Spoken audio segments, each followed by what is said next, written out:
आराम से बोल।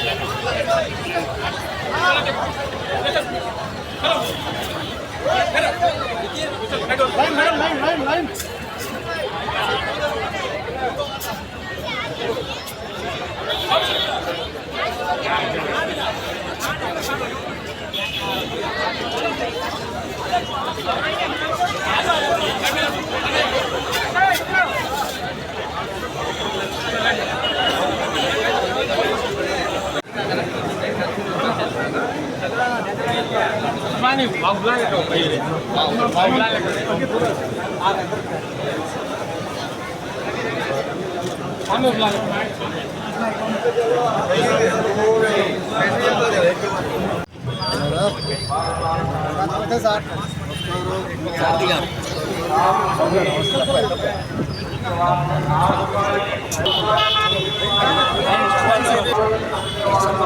प्लीज गाड़ी वाले मेरे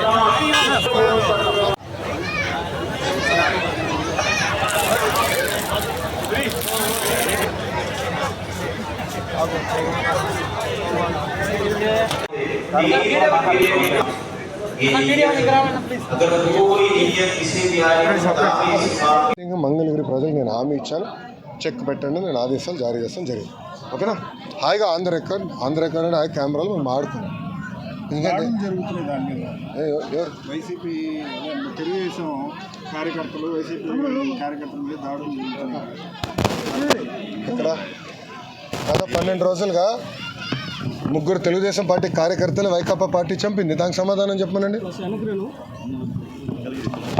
తుమ్మపూడిలో మంగళగిరిలోనే మైనార్టీ సోదరుల్ని వైకాపా నాయకుడు చంపాడు. కర్ర బ్యాట్ పట్టుకుని కొట్టి చంపేశాడు.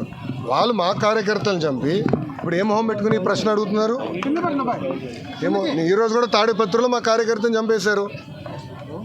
చంద్రబాబు నాయుడు గారు ఓర్పు సహనంతో మమ్మల్ని ఉండమన్నారు కనుక ఓర్పు సహనంతో ఉన్నాం. లా అండ్ ఆర్డర్ మెయింటైన్ చేయమన్నారు కనుక మేము ఎక్కడ ఇష్యూ చేయట్లా. మంగళగిరిలో కూడా లా అండ్ ఆర్డర్ ఉండాలి, నేను ఇష్యూ చేయట్లా. నాకు 2 నిమిషాలు చెప్తున్నా. నేను మిమ్మల్ని అడుగుతున్నా, ఎక్కడండి వైకాపా కార్యకర్త? ఎవరు దెబ్బ తగిలింది?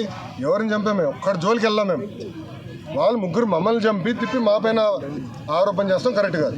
రుషికొండ ప్యాలెస్ బహిర్గతమైంది ఏంటి సార్? 500 కోట్లు ఇంకా మీరు మొత్తం చూడలేదు, ఇంకా చాలా ఉన్నాను. ఇంకా ముఖ్యమంత్రి గారు దానిపైన నివేదిక అడిగారు.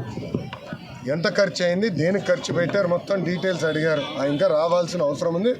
ఇదే కాదు, ఇలా చాలా కట్టినట్టున్నారు. అన్ని వివరాలు వచ్చిన తర్వాత ప్రజల ముందర పెడతాం. వాళ్ళ ఇంట్లో కూడా ఫర్నిచర్ 46 కోట్లు ఉందంట. మరి కోడెల శివప్రసాద్ గారు అదే కేసులో ఆత్మహత్య చేసుకున్నారు. అదంతా అధికారులు వాళ్ళ ప్రాసెస్ వాళ్ళు ఫాలో చేసుకుంటారు. Thank you sir. గంజాయి కేసులు గతంలో ఎక్కడికక్కడ ఆపేశారు, అంటే దొరికినట్టు పట్టుకున్నారు కానీ దాని లోపలికి వెళ్ళలేదు.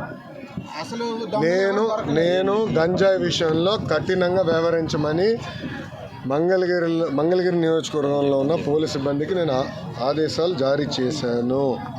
మొదటి 100 రోజుల్లో గంజాయి ఫుల్ స్టాప్ పెట్టాలని నేను చెప్పాను. ప్రత్యేకంగా నేను డీజీ గారిని కలిసి హోంమంత్రి గారిని కూడా కలిసి నిన్న రాత్రి కూడా హోంమంత్రి అనిత గారితో కూడా మాట్లాడటం జరిగింది.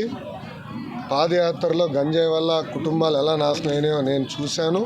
మీరు కఠినంగా వ్యవహరించాలని ఆమెను కోరాను. మేడం గారు కూడా సమీక్ష పెడతాన్నారు, సభ్యుతో రివ్యూ చేస్తా అన్నారు.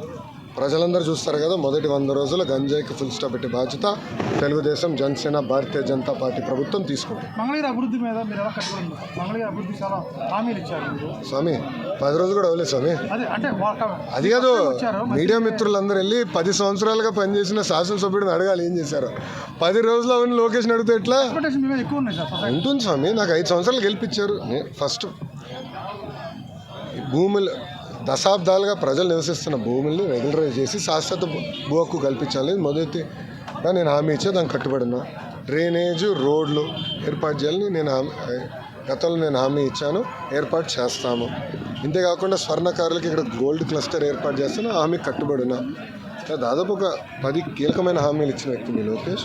తప్పనిసరిగా పద్ధతి ప్రకారం చేసుకుంటూ వెళ్తాను. ఇంకా శాసనసభ్యుడిగా ఇంకా మేము ప్రమాణ స్వీకారం చేయలేదు, అది ఈ వారం జరుగుతుంది. ఇంకా నేను రివ్యూలు చేయలేదు. ఎంటీఎంసీ కానివ్వండి, ఇతర ఎనర్జీ డిపార్ట్మెంట్ కానీ, వ్యవసాయ శాఖతో